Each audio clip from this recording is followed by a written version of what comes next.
domatain kelam idgham bila guna. Kullul lam tahan mim tasdid nun tasdid ditahan.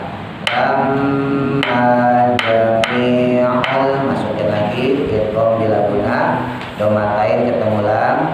Jami'ul ladaina muhdharun, hanya tipis, bohnya gembungnya muhdharun, ya nanti muhdharun. Wa a-nya panjang, ya-nya pendek. Ayat ada yang ya-nya panjang, ada yang ya-nya pendek. Kalau yang ini ya-nya pendek. Kalau ya-nya pendek pakainya tak marbutoh. Kalau yang ya-nya panjang pakai tak maftuhah, yang terbuka. Nah ini pendek nih. Wa ayatul lakumul ardul maitah. Tanya tak marbutoh, kita matiin jadi ha, maitah. Ahyaina, nanya panjang, mat asli. Naha wa akhoknya yang udah bisa ngorokin dikit. Wa akhraj pantul, jimnya qalqala subro. Wa akhrajna minha, panjangnya sama tuh. Min ahabbang ifa, ifanya ausat antara an sama am. Kuda-kudanya an menuju am, tapi jangan sampai am. Habban famin izhar dan mati ketemu hab. Famin huya ulun. Nah ini hati-hati nih. Ini sering orang kalau yasinan famin hu-nya panjang. Famin huya ulun. Hati-hati, hu-nya pendek tuh. Ya. Nah, kalau nggak percaya Bang Alek besok pas yasinan coba dilihat ya. Famin hu, banyak tuh. Hati-hati, bukan panjang, pendek. Famin hu ya. Ya. Bukan famin hu ya ulun, bukan. Famin hu ya ulun, pendek punya. Nah, ini saya ingetin nih. Waja'alna fiha, panjangnya sama matobi'i. Nah, panjangnya matobi'i. Fi dua harokat sama, a sama. Dan tahan, jannan hanya panjang, mat asli. Jannatim masukin, idgham diguna. Min sama, nun mati ketemu nun juga idgham diguna. Nakhil sama, idgham diguna juga. Wa anabiu sama, idgham diguna juga, masukin ke waw. Wa fajjarna fiha, panjangnya sama. Nah, matobi'i fi sama kayak di atas. Ha sama juga. Minal uyun. Saya dulu ya. A'udzu billahi minasy syaithanir rajim. Tarik nafas. 1 2 3. A'udzu billahi minasy syaithanir rajim. Wa in kullun lamma jami'un ladaina muhdharun. Tarik nafas. 1 2 3. Wa in kullun lamma jami'un ladaina muhdharun. Jangan muhda, ini dal nih. Muhda bukan, gembungin pipinya. Bo, belajar dipaksa. Walau bolin. Muhbor, saya ulang. Wa in kullun lamma jami'un ladaina muhdharun.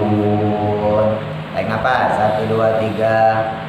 Wa in kullun lamma jami'un ladaina muhdharun. Nah, lamanya tadi ada yang setengah ketukan. Lama, lam tahan, mim tasdid, nun tasdid tahan. Nggak usah kesusu kalau kata orang Jawa. Ya, nggak usah buru-buru. Lama tahan. Perhatikan ketukannya. Ya, ya, tarik nafas. 1, 2, 3. Wa in kullun lamma jami'un ladaina muhdharun wa ayatul lahumul ardul maitah. Tarik nafas. 1, 2, 3.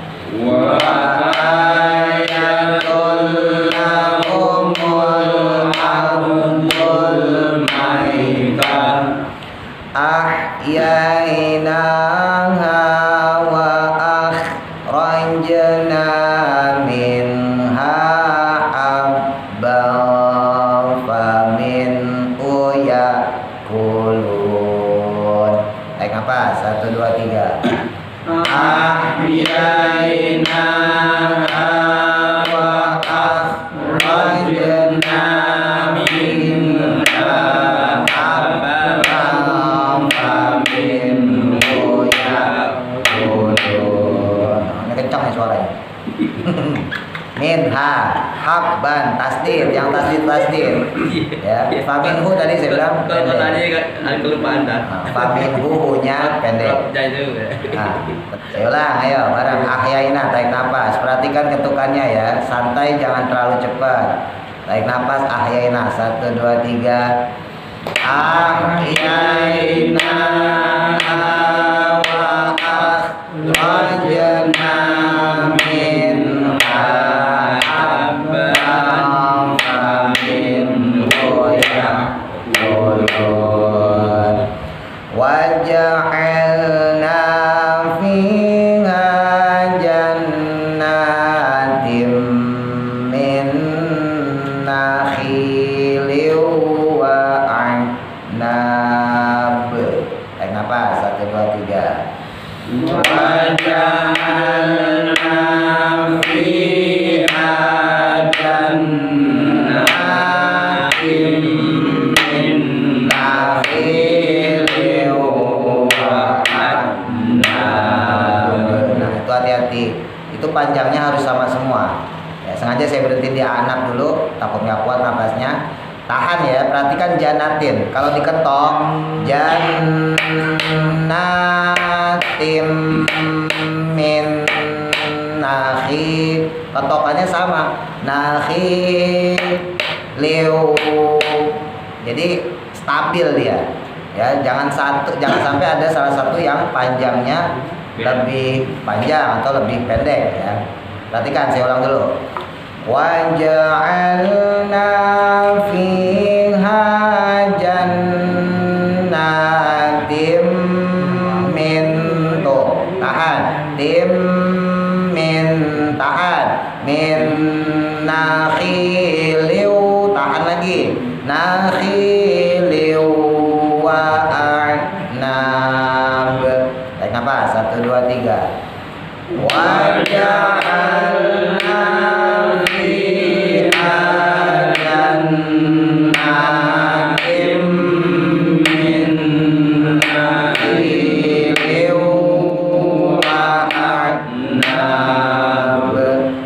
wa a'nab wa fajjarna fiha minal uyun. Nafas. Wa a'nabin wa fajjarna fiha minal uyun. Nah, tadi sebelah kiri itu. Ya, kecepatan. Kecondel. Ya. Aku tidak tahu, Pak. Oh, kan? Iya. Tarik nafas, diulang. Wa a'na. Tarik nafas. 1, 2, 3. Wa a'na wa fajjarna fiha minal uyun. Diulang dari atas. Wa in kullun. Tarik nafas. 1, 2, 3. Wa in kullun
banyak yang kecepetan tuh tadi ya. Ngetokan sama pasnya. Berasa ya tadi ya? Ya banyak tuh yang tasdid enggak. Nah itu memang fenomena kita gitu tuh kalau pas lagi baca. Ya. Makanya nah, jangan mainin lagu intinya. Kadang kita kasihkan nama lagu. Ya. Kadang kasihkan nama lagu lupa sama tajwid, panjang pendeknya nggak stabil, nggak pas. Yang tasdid nggak ditasdid. Itu kekurangan kita. Jadi yang benar ya panjang pendeknya, tasdidnya pasin dulu. Lagu mah insya Allah ngikutin jadi enak. Ya. Kalau tasdidnya pas, harokatnya pas ya, panjang pendeknya pas, dengan sendirinya lagunya enak. Dulu saya sampein, namanya kayak kita baca buku cerita, asal bacanya bener, itu lagu mengikut sendiri. Ini kita baca buku cerita nih, buku dongeng lah ya. Kita dongengin anak kita nih. Nah, si kancil datang ke tempat Pak Tani, itu dengan sendirinya ada gayanya Pak. Yang penting bacanya bener, ya nggak? Ya sama, Quran juga begitu. Asal bacanya bener, dengan sendirinya dia ada goyakannya. Itu hebatnya Quran di situ. Nah, jadi jangan sampai ketika kita baca kita lebih fokus sama lagu. Nah, kelemahan kita ya, ketika baca Quran fokusnya ke lagunya. Dibuka halaman 9 baris ke-12 dari bawah. Ma gharraka bi rabbikal karim. Bismillahirrahmanirrahim. Qala musannifur rahimahullahu taala wa nafa'na bihi wa bi barakati ulumi fid dharain amin. Ini masih ayat yang sebelumnya itu ya. Wa in kullu lama jami'ul ladaina mundharun. Nah, ini sambungannya. Di mana kemarin sempat terjadi perbedaan pendapat ya antara Imam Abu Hasan Al-Asy'ari ya dengan Imam Abu Bakar Asy-Syibli tentang masalah pertanyaan di akhirat. Nah, ada juga yang ditanyakan ya wahada yaqulu ya abdi. Pertanyaan Allah juga ada, pendapat ulama mengatakan ma gharraka bi rabbikal karim. Ini ayat lain bukan Yasin ini. Ma gharraka, apakah yang membuat kamu lupa? Apa yang bikin lupa kamu itu? Bi rabbika, dengan Tuhanmu al-karimi yang mulia. Jadi nanti di akhirat salah satu yang ditanya kepada kita itu tuh. Wahai Bapak, apa yang membuat kamu kok jadi lalai, jadi lupa kepada Allah, Tuhanmu yang maha mulia? Kok kamu malah asik begini, begitu, dan seterusnya. Asaita, kamu durhaka, amri, atas perintahku. Jadi dicap langsung kita. Waruya, dan diriwayatkan lama quri'at, tatkala dibacakan hadhil ayatu, ayat ini ya. Qala, maka berkata Aliyun, Sayyidina Ali radhiyallahu taala anhu. Nah, ini ditanya pendapat Sayyidina Ali. Nanti engkau kalau ditanya sama Allah, ma gharraka bi rabbikal karim, apa yang membuat engkau lupa? Apa jawabannya? Nih kita dapat bocoran nih. Ini enak yang ngaji nih. Ya, ntar kita bisa jawab, pilih aja nih ya. Nah, ini pertama jawaban Sayyidina Ali ya. Ma gharrani bi rabbi illa jahli. Nanti Sayyidina Ali akan menjawab, ma gharrani, ya Allah, tidaklah yang membuat lupa aku itu bi rabbi, kepada Tuhanku, illa jahli, kecuali atas kebodohanku. Jadi ntar kalau kita ditanya kayak gitu, Sayyidina Ali bilang, jawab aja bahwa kita itu lupa kepada Allah karena bodohnya kita. Maksudnya kita gak kenal banget sama Allah, sampai-sampai kita lupa sama kehebatan Allah, kekuasaan Allah, persiapan Allah kepada kita untuk ngasih kita surga dan sebagainya. Nah, jawab kata Sayyidina Ali, ma gharrani bi rabbi illa jahli. Ya Allah, saya itu lupa karena saya ini bodoh. Waqala, berkata Fudail bin Iyad ya, Imam Qadi Fudail bin Iyad rahimahullah taala, lau sa'alani, jika bertanya padaku, Rabbi, Tuhanku. Nah, Imam Fudail bin Iyad lain lagi nih. Kalau nanti saya ditanya ma gharraka, apa yang bikin kamu lupa? Apa yang bikin kamu lalai? Aqulu, maka aku akan menjawab, gharrani sitruka. Gharrani, yang membuat aku lupa, sitruka, yaitu penutup dari engkau ya Allah. Ini pintar juga nih Imam Qadi bin Iyad. Jadi kalau ditanya nanti pas kita di akhirat, apa yang membuat engkau lupa? Beliau menjawab, yang membuat lupa adalah siter. Siter itu penutup. Maksudnya penutup apa? Ya berbagai maksiat yang kita lakukan. Qala berkata Abu Bakrin, Imam Abu Bakar Al-Warraq rahimahullah ta'ala, lau sa'alani, jika bertanya padaku, Rabbi Tuhanku, kalau nanti aku ditanya sama Tuhanku, ma gharraka, apa yang membuat kamu lupa? Aqulu, maka aku menjawab, gharrani, yang membuat aku lupa, karamuka, yaitu kemuliaan darimu. Tuh. Ini lebih enak lagi nih. Ya Allah, saya itu jadi lupa, jadi lalai karena kemuliaan dari Engkau. Ya, kan suka tidak suka, mau nggak mau kemuliaan Allah juga ya. Kita dapat istri, kita dapat anak, kita dapat keluarga, kita dapat rizki, ya, bisa ngontrak rumah, atau ada sebagian dari kita bisa beli rumah, ya, bisa berkebun, beli mobil, beli motor. Nah itu kan kemuliaan Allah. Nah kemuliaan Allah itu bisa membuat kita makin dekat sama Allah, bisa membuat kita jadi jauh sama Allah.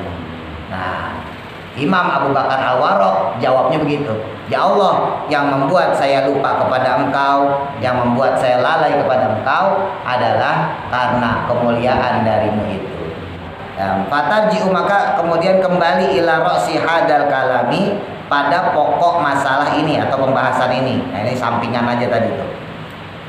Wala maka tatkala adanya siapa al-kufaru, orang-orang kafir, itu la yukiruna, tidak mengikrarkan, ya, tidak mau ngakuin biwahdaniyatillahi ta'ala, dengan wahdaniyahnya Allah, dengan keesaan Allah.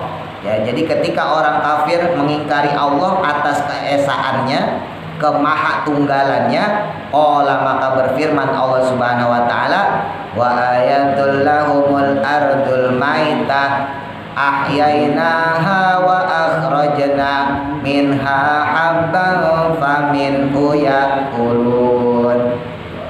Wa ayatun, dan diantara satu tanda Allah, tanda kebesarannya, tanda kekuasaannya, lahum, kepada mereka, yaitu al-ardu, ya, tanah atau bumi, al-maitatu, yang mati, itu ahyainaha, kami menghidupkannya, kata Allah.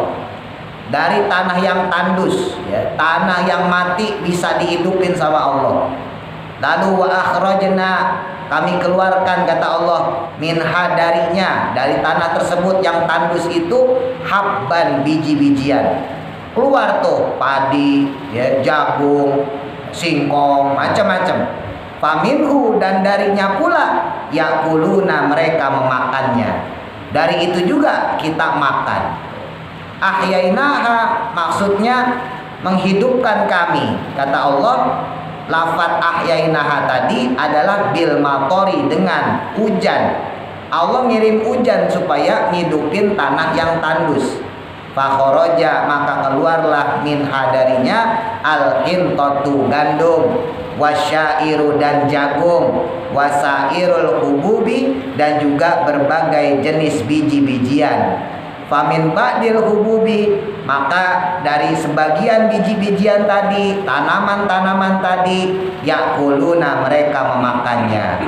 Wahadihil ayatu, maka ini adalah ayat atau menjadi tanda, ya, kebesaran Allah. Dalilun, menjadi dalil, lil ibadi, kepada hamba-hambanya, bi annallaha ta'ala, bahwa sesungguhnya Allah Subhanahu wa ta'ala itu yuhyi, bisa menghidupkan, al-ardu, tanah, ya, bumi, al-maitati, yang mati, bi ikhrajil hububati, dengan mengeluarkan segala macam biji-bijian. Fahuwa, maka adapun Allah itu qadirun, maha kuasa, ala ikhrajil mauta, untuk mengeluarkan orang-orang yang mati, minal kuburi, dari kuburan, yaumal kiamati, pada hari kiamat. Wa huwa, karena adapun Allah itu wahidun, zat yang esa, zat yang satu, ya, zat yang tunggal, la syarika, yang tidak ada sekutu, tidak ada saingan, lahu, baginya, fi mulkihi, di dalam kerajaannya. Nah, jadi ibroh, kenapa orang kafir dikasih tanda sama Allah ya untuk ngejawab bahwa Allah itu benar-benar esa dengan lafaz ayat yang kita baca tadi ya. Wa ayatul lahumul ardul maitah ahyainaha wa akhrajna minha habban faminhu yakulun. Dari bumi ya yang tandus mati ya, kemudian ahyainaha, Allah hidupin tuh bumi, Allah hidupin tuh tanah yang tadinya mati tandus jadi subur. Ya tadi disebutin bil matori, dengan hujan ya, Allah kirimin hujan, akhirnya tanah yang tandus ya gersang tadi mulai becek ya, mulai belok. Maka kemudian wa akhrajna, kemudian aku keluarkan kata Allah minha, daripadanya habban, biji-bijian, keluar tuh gandum, keluar tuh padi ya, atau tumbuhan-tumbuhan lain ya, yakuluna, yang kemudian kita makan. Nah ini logika simpel Pak. Karena apa? Karena banyak orang kafir, bahkan mungkin nauzubillah kita sendiri yang orang Islam kurang percaya ketika ada proses kematian di mana nanti kita akan dibangkitkan di hari kiamat. Mungkin di antara kita suka bertanya-tanya, gimana nanti Allah memproses kita yang udah mati kok bisa hidup lagi, utuh lagi, terus disidang sama Allah, diadilin sama Allah. Caranya gimana? Caranya gimana lah, kan kita udah mati, udah gak ada. Apalagi orang ateis, orang ateis tuh nggak percaya kehidupan selanjutnya, nggak percaya. Jangankan orang ateis, yang orang beragama aja kadang-kadang nggak percaya, ya kan? Kalau percaya nggak mungkin dia ninggalin sholat. Kalau percaya nggak mungkin dia ninggalin ngaji. Kalau percaya nggak mungkin dia makan makanan haram. Kalau nggak percaya nggak mungkin dia melakukan maksiat. Salah satu penyebab, salah satu ya, bukan semuanya. Salah satu penyebab orang ninggalin sholat, orang ninggalin ngaji, orang ninggalin makan makanan halal, lebih senang sama nyari-nyari yang haram, ninggalin perkara-perkara yang baik, lebih senang sama maksiat, karena dia nggak merasa bahwa besok dia bakal diadilin, bahwa besok dia akan disidang di akhirat. Ya nggak? Nggak percaya. Nggak percaya secara nggak langsung. Makanya meninggalkan sholat, ya, melakukan maksiat, itu emang bisa jadi dosa biasa, tapi juga bisa jadi dosa tauhid. Dosa biasa gimana? Kalau dia masih meyakini Allah Tuhan dia, yakin pada rukun iman ya khususnya hari berbangkit, ya hari dimana kita dibangkitkan, hari kiamat. Nah, dia tetap melakukan maksiat tuh, dia tinggalin sholat, ya dia makan makanan haram, dia lakukan zina, tapi dia masih meyakini Allah Tuhannya, masih meyakini bahwa dia diadili di akhirat. Ketika ditanya dia, kamu kok melakukan maksiat kayak gini? Iya. Kamu nggak takut di akhirat nanti kamu disidang? Ya takut sih. Ya takut sih saya. Terus kenapa kamu masih melakukan ini? Ya gimana, teman saya masih begitu-begitu gitu ya. Saya masih pengen asik-asikan. Itu masih mending tapi bukan berarti kagak dosa. Tetap dosa, dosanya gede. Tapi dia masih meyakini bahwa diri dia disidang di akhirat nanti. Bahwa dia nanti diadili di akhirat. Kalau ini dosa syariat, dosa biasa. Yang bahaya itu adalah dosa tauhid. Ketika orang dia melakukan satu kemaksiatan, satu kedurhakaan, lalu dia menganggap bahwa diri dia tidak bakal diadili sama Allah. Lalu dia menganggap bahwa diri dia tidak akan disidang sama Allah. Lalu dia menganggap bahwa apa yang dia lakukan tidak dibalas nanti di akhirat. Nah ini dosa tauhid. Kalau dosa tauhid nggak ada ganjaran selain neraka udah. Jadi nggak pakai disidang langsung masuk neraka. Nah orang-orang yang semacam ini seringkali nggak mikir atau ragu dengan kehebatan Allah, kekuasaan Allah untuk menghidupkan sesuatu yang mati. Makanya Allah ngasih gambaran kepada kita, ngasih ibrah, ngasih analogi gampang. Ya udah ini wa ayatun, dan satu tanda lahum kepada kalian ya ahyainaha, Allah ngidupin. Ya Pak. Jadi tanah yang tandus, tanah yang mati dikasih hujan sama Allah, maka tuh tanah yang tandus tadi hidup. Ketika hidup keluar deh tumbuh-tumbuhan, keluar rumput, ya, keluar biji-bijian yang bisa kita makan, keluar hasil kebun, keluar hasil sawah dan sebagainya. Nah, kalau tanah yang mati, yang tandus, yang gersang, yang gak ada apa-apa aja bisa Allah tumbuhin darinya berbagai macam makanan yang kemudian kita makan, apalagi manusia. Kenapa? Karena manusia itu dibuat dari tanah, Pak. Ingat, kita itu dibuat dari apa? Tanah. Dari tanah. Sementara tanah itu masih bahan, sedangkan manusia tanah yang sudah diformulasi, tanah yang sudah dibentuk sedemikian rupa sama Allah, tanah yang sudah dimodifikasi. Makanya Allah disebut Fatirus samawati wal ard. Allah itu zat yang suka memodifikasi langit dan bumi. Beda sama lafaz ja'ala, beda sama lafaz kholaqo. Kholaqo artinya menciptakan, menjadikan. Ja'ala artinya menciptakan, menjadikan. Jadi Allah itu suka memakai kholaqos samawati, suka pakai ja'ala samawati. Jadi kata kholaqo ja'ala itu sama, tapi beda dalam penerapan. Jadi Allah itu bukan cuma menciptakan, menjadikan doang, tapi Allah juga memodifikasi, menginovasi hasil yang Allah buat. Ya tadi contohnya manusia nih. Manusia itu dari tanah. Tanahnya kemudian dimodifikasi sama Allah. Jadilah bapak moyang kita Nabi Adam. Ya, dibentuk sedemikian rupa, dikasih nyawa. Sementara tanah, ya tanah yang ada di jalanan, sawah, kebun, itu kan tanahnya masih bahan. Kalau yang bahan saja, itu Allah cukup ngeluarin air hujan, ser. Keluar air hujan, ser. Tumbuh tuh di atas sana ini. Rumput, biji-bijian dan sebagainya. Kalau yang tanah masih bahan aja bisa Allah tumbuhin, apalagi manusia yang udah dimodifikasi. Lebih gampang lagi Allah ngebalikin ketika dia sudah mati jadi hidup lagi. Paham nggak maksudnya? Dulu saya nyontohin gampangnya, Pak. Bapak servis kipas angin sama beli kipas angin, biayanya lebih mahal mana? Beli kipas angin apa nyervis kipas angin? Beli. Kita beli kipas angin kalau yang bagus 300.000, ya 400.000 kalau yang bagus. Kalau yang murahan 100.000, 150, ya. 100.000, 150.000. Kalau beli baru, ya biayanya kurang lebih segitu. Kalau yang bagus 300-an. Sekarang kipas angin kita rusak, ya biasanya yang rusak apa namanya? Dinamonya. Ya. Dinamo kita beli paling berapa? 70. Ya, yang murah 50, 60, ada yang 70. Belilah yang mahal 70.000. Ya, kita pasang tuh di kipas angin 150.000. Jadi nyala. Membuat atau membeli kipas angin jauh lebih sulit dan harganya lebih mahal dibanding nyerpis. Paham? Itu garis bawahnya. Saya tarik sekarang manusia. Manusia dibikin sama Allah dengan indahnya, dengan hebatnya kita, dengan gagahnya kita. Yang laki-laki tampan, yang perempuan cakep.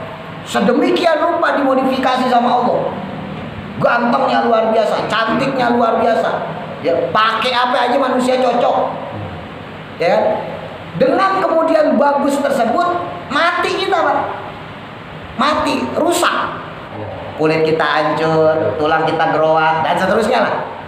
Nanti di hari kiamat bisa nggak Allah bikin? Sangat-sangat bisa. Kenapa? Karena barangnya udah ada, tinggal diservis.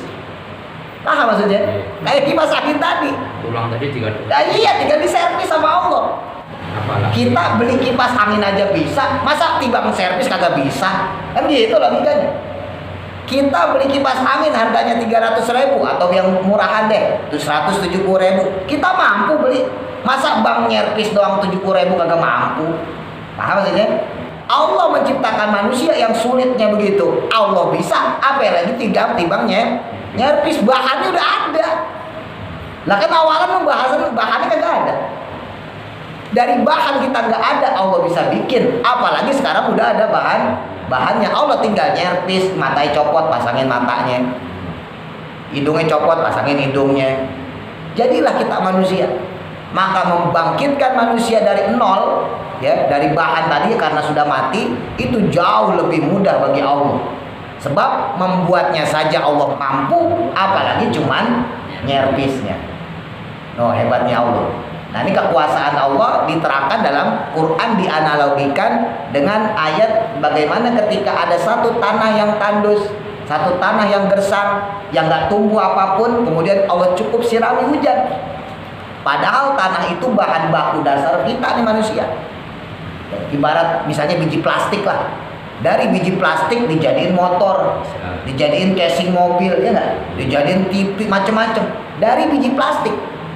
Nah sekarang mobilnya rusak, ya gampang, tinggal di servis. Motornya rusak, ya gampang, tinggal di servis. Orang dari biji plastik aja jadi kok, apalagi yang udah jadi. Tuh hebatnya Allah. Nah ini tauhid Pak, makanya jadi saya sampaikan hati-hati. Ya, seandainya kita sampai terjatuh pada satu dosa, satu kesalahan, karena namanya manusia, ya nggak mungkin kita lepas dari dosa, dari maksiat. Ya, jangan orang awam ustaz aja kadang-kadang dosa. Ya. Nah, yang jadi pertanyaan adalah ketika kita melakukan maksiat, ketika kita melakukan dosa itu, tanya pada diri kita, ada nggak rasa takut kita dengan pengadilan akhirat nanti? Ada nggak rasa takut kita nanti disidang sama Allah? Dan harus ada. Kenapa? Karena kalau nggak ada bahaya. Berarti kita nggak meyakini bahwa akan ada hari akhir. Berarti kita nggak meyakini bahwa kita nanti akan disidang. Berarti kita nggak meyakini bahwa kita nanti akan ditanya segala macam. Nah termasuk salah satunya itu magharraka bi rabbikal karim. Apa yang membuat kamu lupa sama Allah Tuhanmu yang maha mulia? Ya, makanya kalau orang bejat, ya maaf, kemudian dia tobat, ya, maka ketika dia meninggal Pak, meninggal dalam keadaan husnul khotimah, itu enak, paling enak. Kenapa? Jawabannya gampang. Kenapa dulu kamu bejat? Ya kan saya kagak tahu ya Allah. Saya nggak tahu sholat wajib. Saya nggak tahu puasa wajib. Mulai tua saya tahu deh. Saya ngaji, saya belajar. Oh sholat yang benar begini. Oh ternyata sholat ini hukumnya wajib. Oh yang ini ternyata hukumnya sunnah. Oh puasa ini ternyata hukumnya wajib. Oh ternyata ini puasanya yang ini hukumnya sunnah. Saya baru tahu pas tua ya Allah. Nah saya mati dalam keadaan husnul khotimah. Maka ketika dia ditanya magharraka birabbikal karim, apa yang membuat kamu lupa? Bisa kita jawab tadi itu. Yang membuat saya lupa adalah kemuliaan dari Engkau. Engkau beri saya masa muda ya Allah. Engkau beri saya kehidupan duniawi. Ngasih saya anak, ngasih saya istri, ngasih saya uang, ngasih saya tempat tinggal, macam-macam kendaraan dan sebagainya. Sehingga kemuliaan yang Engkau berikan kepada saya membuat saya lupa. Tapi catatannya tadi matinya tetap bagus. Maksudnya jangan lupa terus-terusan. Masa lupanya sampai mati? Ya lupa setengah-setengah wajar lah. Ya. Waj'alna fiha jannatin min nakhilin wa 'anabin wa fajjarna fiha minal uyun. Nah itu sambungannya nanti insyaallah pekan selanjutnya. Liya'kulu min thamarihi wa ma 'amilatu aydihim afala yashkurun. Waj'alna dan kami jadikan kata Allah fiha di dalamnya jannatin kebun-kebun. Di sini jannat bukan surga, maksudnya kebun-kebun. Ya taman-taman. Min nakhilin dari berupa kurma. Oh, dibikin sama Allah tuh dari tanah yang tandus tadi. Ini kan karena Arab ya. Jadi Allah nulisnya korma. Dibikin tuh kebun-kebun korma, wa a'nabin dan kebun-kebun anggur tuh. Wa fajjarna dan memancarkan kami fiha padanya minal uyuni dari berupa mata air. Dikasih mata air sama Allah. Akhirnya itu kebun korma, ya, anggur. Nah, itu bisa tumbuh. Bapak kalau udah pernah ke Arab umroh Pak Haji Idris tuh, Pak Haji Kohar tuh. Itu aneh, Pak. Arab itu bukan tanah, batu. Jadi apa aneh deh bener deh. Masa pohon bisa tumbuh dari batu deh bener. Karena kalau di ini bingung ya Pak Haji Idris ya. Ntar deh kalau sana deh. Ya, kalau umroh, haji, lihat. Jadi beda sama kita. Kita mah tanah, Pak.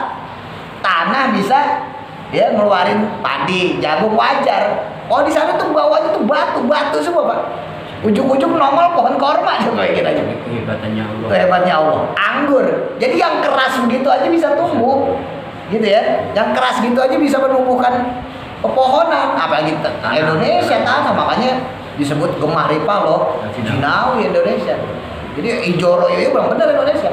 Lah yang di batu aja bisa keluar dari Allah, apalagi yang dari tanah tuh hebatnya Allah. Tapi kan kita nggak pernah mikir ke situ ya. Kita nggak punya bakat jadi ulama soalnya. Ini ulama yang nulis loh, wali yang nulis, Syekh Hamamizadah. Jadi dia kayak begitu aja di kepikiran. Nah kita nggak punya bakat ulama.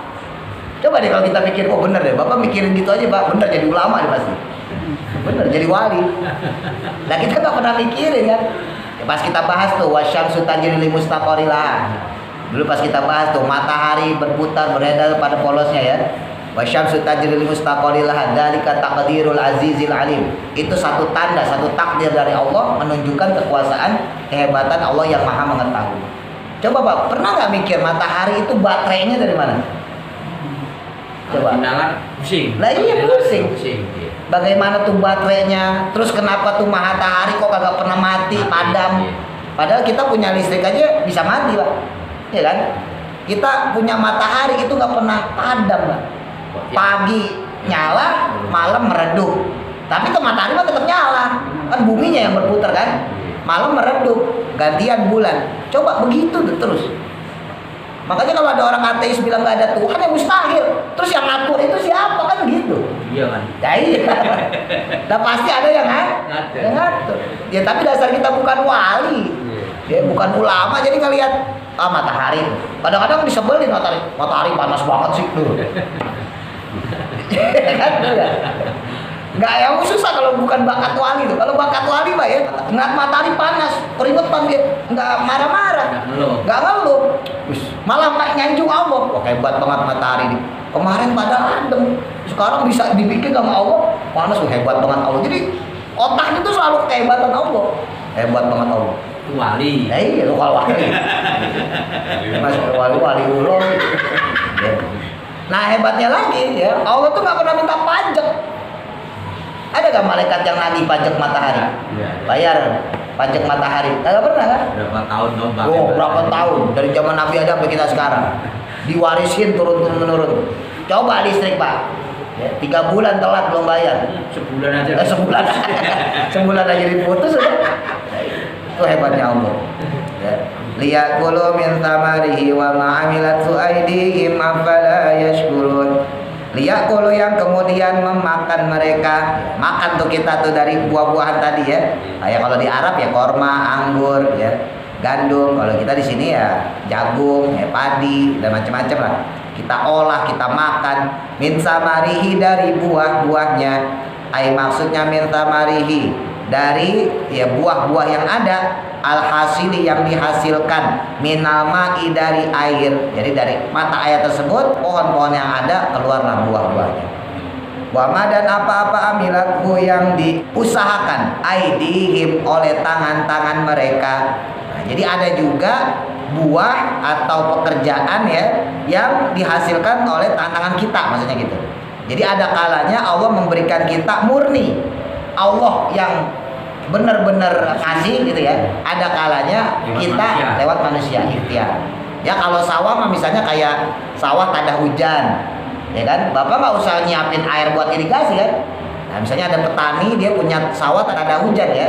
Ya udah yang penting dibikin sesuai berapa luasnya dan sebagainya. Ya perimeternya diukur dan sebagainya. Udah dia tinggal nungguin doang, tinggal nanem. Ya tinggal nyemprotin hama, selesai. Nggak perlu pakai ngairin. Kenapa? Karena pakai tanda hujan. Ada juga yang ngairin tapi nggak butuh tenaga banyak karena udah ada mata airnya. Ya tinggal disiramin ke pohon-pohon tersebut, ke sawah-sawah tersebut. Nah tapi ada yang juga pakai tenaga manusia. Karena di situ jarang hujan misalnya ya, daerahnya jarang hujan atau jarang mata air, akhirnya dia pakai tenaga sumber. Diborlah tanah di bawah, dikeluarin tuh air.